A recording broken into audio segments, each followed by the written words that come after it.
Donc, OK, c'est parti. Donc, bienvenue à la séance du 9 mars 2021. Donc, je prends les présences, la constatation du quorum. Donc, Madame la directrice, constater le quorum. Donc, on débute avec l'ouverture de la séance à huis clos. Est-ce que ça te prend un proposant secondaire? Oui. Vu qu'on fait encore cette fois-ci de la séance à huis clos. Oui. Alors, donc, qui en fait la proposition? Donc, Francine et François qui ont levé le bras premier. 2, adoption de l'ordre du jour et procès verbal. Donc, 2.1, adoption de l'ordre du jour avec une modification avec des ajouts apportés au point 10.1, Oasis Santé Mentale, Granby Région pour le brunch bénéfice de la 30e édition. 10.2, Coop au cœur du village, demande d'aide financière. Et 10.3, mandat à un biologiste et plus de milieu humide. Donc, avec les ajouts proposés, ça me prendrait un proposeur secondaire pour l'ordre du jour. Donc, Joanne et Sophie. 2.2, adoption du procès-verbal de février 2021. Donc, tout le monde était présent. Qui est prêt à en faire la proposition telle que proposée? Donc, Sophie propose et qui seconde? Donc, François seconde. 3 périodes de questions. Il y a personne qui a motivé, comme quoi il y avait des questions à poser pour la rencontre en lien avec les points d'ordre du jour. Donc, on est là en 4 correspondances. 4, la première correspondance nous vient de la MRC et on nous parle du point qui est intimidation envers les élus et élus E et élus S. ES et US des municipalités, dégradation du climat politique dans de nombreuses municipalités. On nous dit que la municipalité de la MRC de la Haute-Massica joint sa voix à une campagne nationale sur le respect de la démocratie. La MRC de la Haute-Massica a adopté dernièrement une résolution justement d'appui la campagne La démocratie dans le respect par respect pour la démocratie qui a été lancée le 18 janvier dernier par l'Union des municipalités du Québec. On fait état qu'il y a une multiplication de déclarations agressives et des gestes d'intimidation à l'égard des élus municipaux, particulièrement sur les médias sociaux. Et c'est pour rappeler que l'intimidation, il y en a même au niveau des élus de la MRC de la Haute-Massica. Donc, c'est pour nous dire que le Conseil de la MRC a adopté à sa séance du 10 février une déclaration d'engagement d'appui à la campagne de l'UMQ. On irait à la correspondance suivante qui est un communiqué de presse qui nous vient du gouvernement du Québec, donc de Recyc Québec, comme quoi qu'ils accordent un soutien de 415 000 à 2 projets d'économie circulaire à Montérégie. Donc, le communiqué nous dit que le Conseil régional de la Montérégie et de la MRC recevront un appui financier de Recyc Québec d'un montant de 415 000 pour la mise en œuvre de projets d'économie circulaire. On dit aussi que le Recyc Québec offre ce soutien financier pour 2 projets dans le cadre d'un appel de proposition pour la transition vers l'économie circulaire. Celle-ci vise à soutenir au niveau des territoires la mise en œuvre des projets de symbiose industrielle et des différentes stratégies d'économie circulaire en fonction des opportunités locales. On nous dit que dans la Montérégie, on va voir se multiplier les projets d'utilisation de résidus des organisations d'une organisation comme matière première d'une autre et que le projet de Clé-Montérégie se réalisera avec la filière bioalimentaire et celui de la MRC de la Haute-Massica avec le secteur industriel. Suivant nous vient de, on parle encore du même projet, là, comme quoi que la MRC, dans la MRC, Recyc Québec a donné un montant de 204 560 pour l'annonce de la mise en place d'un projet qui s'appelle Synergie Haute-Yamaska. L'autre point nous vient de l'UPA de la Haute-Yamaska et de l'Union des producteurs agricoles, qui est une demande de report du paiement des taxes municipales en lien avec la non-application du crédit MAPAC On fait état de l'application du projet de loi 48. On dit que ça a apporté son lot de défis avec une mise en œuvre complexe dans des délais relativement courts, qu'il y a eu des ajustements au système informatique qui étaient rendus nécessaires par le PL 48, qui ont créé une problématique dans les calculs de crédit des taxes foncières pour certaines municipalités. Il y a des unités d'évaluation agricole qui ont été privées de leur crédit de taxes foncières agricoles du MAPAC, même s'ils étaient admissibles. On dit qu'il y a d'autres problèmes liés aux ajustements informatiques qui ont aussi causé des erreurs dans le calcul des crédits, qui ont fait en sorte que le taux de crédits appliqués sur les comptes de taxes ont considérablement été réduit. C'est pourquoi il sollicite la collaboration, notre collaboration fait d'apporter des chances de paiement des comptes de taxes pour les unités d'évaluation agricole qui auraient été touchées par cette problématique d'allumage des systèmes d'informatique, particulièrement pour les unités où le crédit n'a pas été appliqué plus tôt. Donc, ce que j'en comprends, c'est qu'en ce qui concerne notre municipalité, compte tenu que les appels qu'on a faits au MAPAC démontraient qu'il n'y avait pas beaucoup de dossiers qui pourraient peut-être être affectés pour la municipalité, mais que dans l'année 2020, on n'a chargé aucun frais de taux d'intérêt. C'est la même chose pour l'année 2021. Ça n'implique pas que de coûts supplémentaires aux producteurs pour lesquels peut-être ils sont en attente d'un ajustement en fonction de cette problématique-là, pour lesquels ils peuvent peut-être être défavorisés. On va au point suivant, une lettre qui nous vient de Mme Denise Gravel, qui aime souligner le travail impeccable des responsables. Que là, je ne sais pas si ça parle du site ou des responsables qui sont très propres et très bien guidés. Donc, on parle du bac de recyclage de verre là, qui trouve que c'est une excellente idée, puis qu'éventuellement, il y a eu beaucoup de verre qui a été récupéré dans les deux sites, là, celui de Waterloo et de Granby. Je dis ça de mémoire, mais je pense que c'est 26 tonnes de verre qui a été récupéré. C'est quand même beaucoup. Ah, on avait raison, hein? Mm-hmm. Je me dis que tu n'avais pas raison. Sinon, la lettre suivante, c'est une lettre qui avait été envoyée par une conseillère de Saint-Joachim, une organisation qui faisait un projet de recherche avec la ville de Bromont sur les médicaments installés dans différents pièges en bordure des sentiers des résidences pour les petits rongeurs sauvages. Dans ces pièges-là, il y avait un médicament qui avait un traitement acaricide qui aidait à couper la chaîne de transmission en immunisant les souris, si bien que les tiques et les pics meurent. Puis on demandait, on faisait la demande, voir si c'était possible que notre municipalité, notre merveilleuse petite municipalité rurale, puisse participer à ce projet, puis quelles seraient les conditions. Malheureusement, il n'y a pas eu de suivi qui a été donné suite à la correspondance qui avait été acheminée vers les gens qui faisaient l'étude. L'avant-dernière communication nous vient de la FQM. On parle des dépenses admissibles dans le programme d'aide à la voirie locale. On nous dit que le ministère du Transport a tenu dans les derniers jours un webinaire afin de présenter aux municipalités les nouvelles modalités du programme d'aide à la voirie locale. Les municipalités ont appris à ce moment-là qu'un nouveau critère dans les volets entretien du programme limiterait l'admissibilité des dépenses hivernales dans une proportion d'un tiers de l'aide accordée.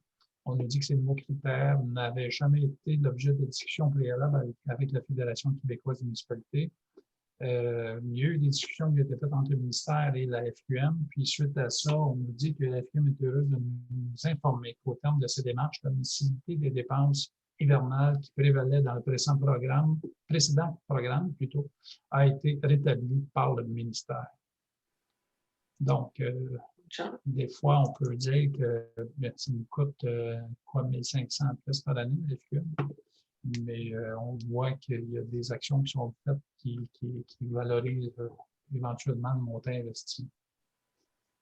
Vente pour le non-paiement de taxes, qui est la dernière communication qui nous vient aussi de la FQM. On nous dit dans ce communiqué-là qu'à la suite des représentations de la FQM, un arrêt ministériel pris hier en maintenant possible la vente pour non-paiement de taxes municipales à distance par des moyens permettant d'éviter les déplacements des citoyens. Donc, c'est en lien avec ce qu'on traverse comme problématique avec la COVID. On nous dit que les municipalités pourront donc tenir ces activités en utilisant des moyens modernes, évitant ainsi la manipulation d'argent comptant et les contraintes liées à l'application des mesures sanitaires en vigueur. Donc, ça mettrait fin aux correspondances. On s'est rendu en 5.1 rapport de la secrétaire trésorière. Donc, vous avez la liste des dépenses pour le mois de février au 9 mars. Donc, pour un montant total de 1072. Un proposeur et un secondaire. Christian propose et Francine. Joanne.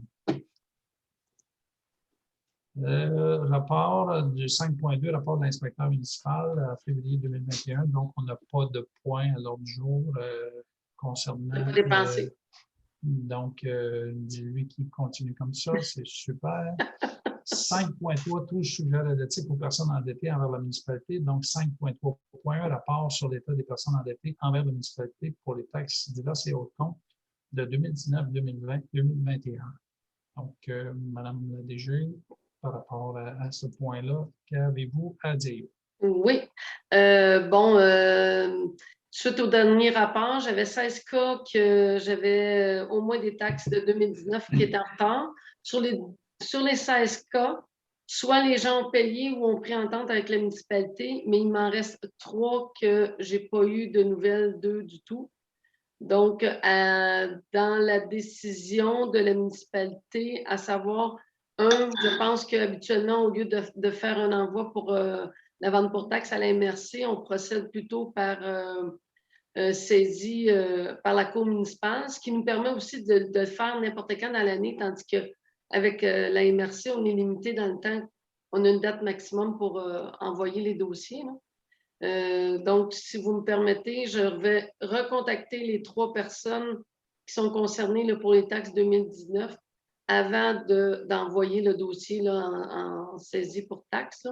Moi, je m'attends en tout cas à être capable de prendre des ententes, en tout cas, je l'espère. Sur les 3, il y en a 2 que je pense que oui. Un que je ne sais pas comment venir à bout de le rejoindre. Là. Puis, donc, on mettrait ces 3 dossiers-là à la cour municipale si je ne suis pas capable d'avoir d'entente avec eux. Fait que ça serait dans la résolution là, qui va suivre si vous êtes tous d'accord avec ça. Donc, est-ce que vous êtes en accord avec ce que Mme Lagrandeur vient de dire? Si oui, ça va me prendre un proposeur secondaire. Donc, Pierre et Christian. 5.3.2, décision du conseil pour les ventes de propriétés pour non-paiement. C'est ça qu'on vient de faire la résolution. C'est ça qu'on vient de faire, ben, c'est ça, ouais, OK, ben, c'est ça que je voulais voir, parce que oui. ton rapport. Là, mon rapport, c'était qu'on avait 3 dossiers là, qui étaient encore. OK, super. Donc, la résolution est en lien avec le point 5.3.2.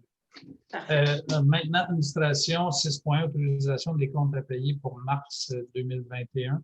Donc, je vois qu'il y a un crédit sur le premier là, qui est un ajustement de code-part négatif de la MRC de la Haute-Yamaska. Ça, c'est pour l'année 2020. C'est ça.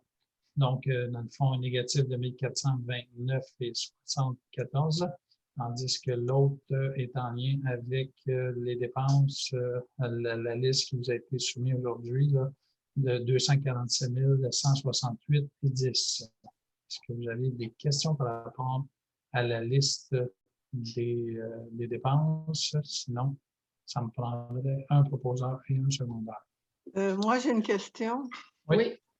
L'activité prévention incendie, puis le premier versement d'entente incendie, comment c'est ça qu'il y a 2 montants? Le 30 000 d'activité prévention incendie, ça, c'est un montant. Puis là, le premier versement de l'entente, s'il y a une autre entente, ça va nous coûter plus cher que ça? Oui. Juste les activités de prévention, là, ça, c'est le montant annuel. Ça, c'est quand les préventionnistes font le tour là, du territoire là, pour le schéma d'incendie, pour ce qui est à risque, faible risque, moyen risque, haut risque. Oui. Bon, ça, c'est un budget à part. Et l'autre qui est l'entente incendie en tant que telle, ça, c'est pour les pompiers. Bien, ça, c'est un versement. Mais ça coûte... il y a 3 versements auxquels on a droit pour ça. Là. Fait que c'est des versements d'à peu près 30 000 chacun. Oui, à peu près. OK. On l'avait voté au budget là, Bon, je m'en au souviens mois pas. de décembre ou novembre dernier. Là, c'est OK. pas mal là, comme les autres années. Là. OK. Fait que c'est le service annuel qu'on paye au service des incendies Ouais, ouais, régional. c'est ça. OK. Puis l'autre, ben, c'est en lien plus avec la prévention. OK. Donc, ça me prendrait un proposeur secondaire qui a fait la proposition, Joanne et Francine. On s'est rendu au 6.2 suivi coop au cœur du village. Donc, le document qui est soumis ce mois-ci, ça se trouve être les états financiers de l'année qui vient de se terminer, pour lequel il y a eu une assemblée générale annuelle la semaine dernière. Donc, on voit quand même que l'année 2020 et 2020, plutôt 2019-2020, restera marquée comme étant une année qui a été positive pour la coop. Je ne sais pas si, Joanne, tu as quelques commentaires à faire par rapport au rapport qui a été déposé. Ben, ce n'est pas les états financiers, mais surtout le rapport global. Ouais. Ouais. Fait que c'est le rapport global, une très belle année qu'on a eue cette année. Puis, en dernière page, c'est le budget réel de 2019-20. Puis, on a fait un prévisionnel où on espère arriver avec un excédent de 39 400 et 400 pour avoir payé, pour notre liquidité après avoir payé notre capital. On espère qu'on va être correct. Je pense qu'on a fait une très, très bonne année, puis on s'enligne pour que ça continue. Ouais. 6.3, marché public du Pays de la Poire, demande d'aide financière. Donc, ça nous vient de Robert Lebrien et Nancy Gauthier. On nous dit que le marché public de la Poire serait à sa sixième édition consécutive et qu'elle se ferait à Saint-Joachim le dimanche 29 août prochain. Donc, à venir jusqu'à là, c'est l'école du troisième an qui voit à la préparation et au succès de l'événement. Et on nous dit qu'il y a déjà plusieurs exposants qui veulent revenir au marché et qu'il y a une recherche de nouveaux producteurs de la municipalité et de la région pour combler le site qui peut peut-être encore accommoder des producteurs qui sont de la région. On dit que le marché du Pays de la Poire contribue à maintenir la notoriété de notre municipalité et à la rehausser à un niveau qui nous envie, que nous envie beaucoup d'autres municipalités. Effectivement, il y a beaucoup de gens qui viennent à ce marché-là annuellement. Donc, c'est quand même l'an passé, l'événement était permis, puis ils ont eu la chance, encore une fois, d'attirer beaucoup de personnes. Le marché public au Pays de la Poire a toujours eu à cœur de promouvoir notre communauté et souhaite continuer encore longtemps dans cette voie, mais une aide financière de la municipalité est souhaitée pour les aider à amener à Saint-Joachim un plus grand nombre de personnes lors de l'occasion. Donc, ils sollicitent, comme les années passées, une aide financière de 2 500 pour le marché, donc pour la publicité et pour s'assurer de pouvoir se faire connaître au niveau de la région. Et on nous demande aussi un montant de 500 $ pour la taille des poiriers qui seraient faits au printemps par M. Yvan Meunier. Donc, ça me prendrait un proposeur secondaire pour permettre de faire ce suivi-là avec le marché. Donc, il y avait François et Sophie qui avaient levé la main en premier. Je serais rendu à 6.4, école secondaire La Volée, bourse d'études aux finissants. Ce serait là pour, on dit que l'école La Volée souhaite offrir des bourses d'études à certains de ses élèves finissants qui se sont distingués tout au long de l'année ou de leur cheminement au secondaire par leur engagement, leur leadership, la réussite dans leurs études. Cette bourse les aideront dans la poursuite de leur parcours scolaire. Et on nous dit que cette année, il va y avoir 2 finissants de Saint-Joachim-Shepherd. On nous sollicite afin d'avoir une commandite pour offrir une ou plusieurs bourses qui sont décernées lors de la soirée de collation des graines en juin prochain. Donc, un montant de 250 $ avait été discuté comme étant un montant qu'on avait remis l'an passé et qui semblait être unanime au niveau du conseil. Donc, ça me prendrait un proposeur secondaire qui en fait la proposition. Francine et secondé par qui seconde Sophie. 6.5, salle des loisirs, achat d'un adoucisseur d'eau pour le traitement de l'eau potable. Vous savez qu'on a dû faire des installations pour qu'éventuellement on soit capable d'avoir une qualité d'eau qui fasse en sorte que ça nous donne l'opportunité de pouvoir fournir de l'eau éventuellement à la future garderie. Donc, pour les installations pour lesquelles on a fait des installations temporaires en attendant de voir si c'était conforme avec les attentes du ministère, qui se sont avérées positives. Donc, on nous propose de faire l'acquisition des installations qui avaient été mises là de façon temporaire au coût de 1 795 plus taxes.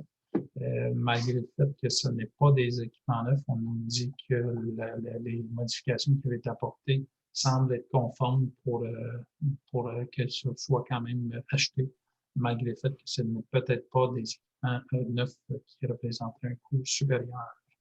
Donc, ça prendrait un proposeur secondaire pour l'acquisition, donc Pierre et Christian. 6.6, aide financière, activité jeunesse et loisirs pour l'aide financière pour les institutions au camp de jour. Donc, on dit que l'organisme, le camp de jour de Saint-Joachim, depuis plusieurs années, et ce dernier de plus en plus populaire auprès des jeunes familles de notre municipalité, que ce service demande beaucoup d'organisation, de préparation, sans pour autant être un événement qui s'autofinance à chaque année, qu'on devrait augmenter les tarifs pour le camp de jour afin de combler le manque à gagner. On demande donc au Conseil de financer le montant qui sera attribuable à l'augmentation des tarifs d'activité jeunesse et loisirs, que l'activité jeunesse et loisirs voulait imposer cette année aux participants résidents de Saint-Joachim-de-Shepherd qui s'inscriraient avant le 24 mai 2021. Donc, c'est une contribution afin de pas que les frais ne soient pas rehaussés pour nos jeunes familles de notre municipalité. Donc, ça me prendrait un proposeur et un secondaire qui en fait la proposition. Francine est secondée par qui seconde, idéalement, pas déjà des loisirs, Pierre. 6.7, aide financière pour la conformité aux normes COVID pour le camp de jour. Encore une fois, on sait que ça peut occasionner des coûts supérieurs, le fait de vouloir se conformer avec les exigences gouvernementales. On nous demande de voir à ce que le Conseil puisse financer les montants qui seraient attribuables aux ajouts dus aux règles sanitaires de COVID. Donc, encore une fois, ça me prendrait un proposeur secondaire pour être capable de pouvoir financer ces achats de produits qui peuvent être nécessaires. Donc, Francine propose et secondée par Christian. 7, le rapport administratif, 7.1, le rapport verbaux écrits, 7.1.1. Donc, je vois qu'il n'y a pas de rapport de la directrice générale ce mois-ci. 7.1.2, c'est le rapport de l'inspecteur municipal, donc c'est un dépôt. Et 7.1.3, donc encore une fois, un dépôt de protection incendie pour le rapport annuel ainsi que le rapport de février qui est déposé. 8, voirie municipale, 8.1, appel d'offres 2021-01 pour l'allocation de machinerie avec opérateur niveleuse. Donc, ce serait d'aller en appel sur invitation. Sur invitation, je cherchais le mot exact. Donc, en appel sur invitation. Et on irait cette année avec une demande de prix pour l'allocation niveleuse avec un opérateur pour une durée d'1 an. Est-ce que j'ai un proposeur secondaire pour faire l'appel d'offres? Faire l'appel d'offres. Donc, François propose et Joanne. Allons maintenant à 8.2, appel d'offres 2021-02, achat et transport de gravier et pierre concassée MG20B pour le rechargement d'environ 31,7 km de divers chemins, incluant ou non le nivelage et la compaction dans le cadre du programme de la TEC. Encore là, c'est le cahier des charges qui est déposé pour aller en appel d'offres pour un montant total de tonnage là, qui est aux alentours de 57 000 tonnes. Donc, ça me prendrait un proposeur secondaire pour déposer le document d'appel d'offres tel que soumis. Sur CAO. Donc, proposé par Pierre et secondé par Christian. 8.3, mandat d'un ingénieur d'effectuation des trottoirs dans le cadre du programme de la TEC, encore une fois. Donc, l'idée, c'est de faire la réflexion d'une grande partie des trottoirs sur la rue principale là, qui sont vraiment dus à être enlevés pour en avoir des nouveaux et aussi réparer des sections qui mériteraient peut-être uniquement une réparation pour ne pas être obligé de les faire complètement si ce n'est pas nécessaire. Donc, ça se demande à un ingénieur pour faire les plans et devis pour les travaux à effectuer pour faire les trottoirs. Donc, ça me prendrait un proposeur et un secondaire pour les travaux. Donc, Joanne et Francine. 9, urbanisme, 9.1, renouvellement du mandat, siège pair du comité consultatif d'urbanisme. Donc, 2 personnes pour lesquelles le mandat est terminé, pour lesquelles ils peuvent éventuellement, sur le désir, déposer leur candidature à nouveau. Les 2 personnes sont M. Serge Durando et Christian Marois. Je sais, les 2 personnes sont intéressées de poursuivre ce merveilleux mandat au sein du conseil municipal. Donc, ça me prendrait un proposeur secondaire pour approuver les 2 personnes nommées. Donc, François et Sophie. 9.1, dépôt de l'offre d'achat du lot 5 236 211. Donc, il y a une offre d'achat qui est déposée pour faire l'acquisition du dernier terrain multilogement qui se trouve sur la rue des Zones par l'entreprise immobilier Champagne et Fils Incorporé. On va prendre un proposeur et un secondaire pour approuver la vente. Donc, Joanne, secondée par Sophie. 10 sujets divers de dernière heure. 10.1 Oasis Santé Mentale, Granby Région, branche bénéfice de 30e édition du branche bénéfice. Donc, c'est un branche auquel annuellement on participe comme soutien à un organisme communautaire qui vient en aide au niveau de la santé qui affecte malheureusement encore trop de gens dans notre milieu. Donc, au niveau de la santé mentale, ce serait de faire l'acquisition de 2 billets pour les supporter pour l'année 2021. Ça me prendrait un proposeur secondaire pour faire l'acquisition de 2 billets de 100 $ pour pouvoir supporter cet organisme-là cette année. Donc, qui en fait la proposition enseignée sur 10.2 coop au cœur du village, demande d'aide financière. Donc, annuellement, on s'est engagé à soutenir la coop au cœur du village financièrement, en sachant tous les avantages que ça procure de pouvoir avoir ces services-là chez nous. Encore cette année, on a vu la nécessité d'avoir ce service-là chez nous qui a été sollicité plus que jamais par notre population en lien avec ce que ça a apporté comme condition au niveau de la pandémie. Donc, on se rend compte que les jeunes de notre communauté se l'ont approprié plus que jamais. On va souhaiter que ça continue d'être dans ce sens. Ça serait pouvoir, ce qu'on nous demande, c'est de supporter au même niveau qu'on l'a fait les années passées, en sachant que malgré le fait que cette année, ils ont eu un surplus, il y a quand même de ces montants-là qui peuvent être affectés à faire des travaux, encore une fois, pour la rendre conforme au code du bâtiment pour être capable de se servir du sol adéquatement, ce qui ne peut être fait dans le moment. Donc, lui demande de les soutenir encore une fois cette année pour un montant de 30 000 $. Donc, si vous êtes d'accord, ça me prendra un proposeur et un secondaire qui en fait la proposition. Sophie est secondée par François.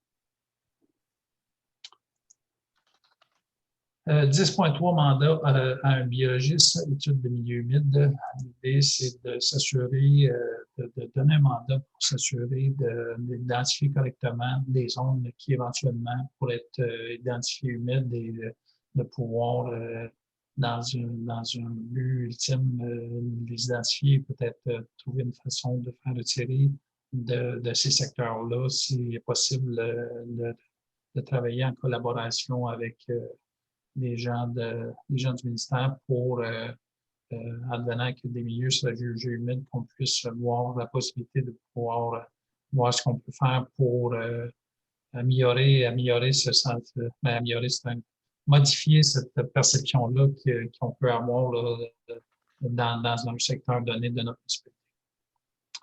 Ça me prendrait un proposeur et un secondaire pour me donner ce mandat-là. Donc, Christian, secondé par Francis.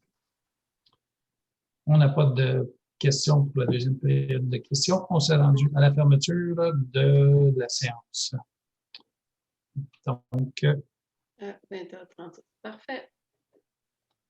C'est fini.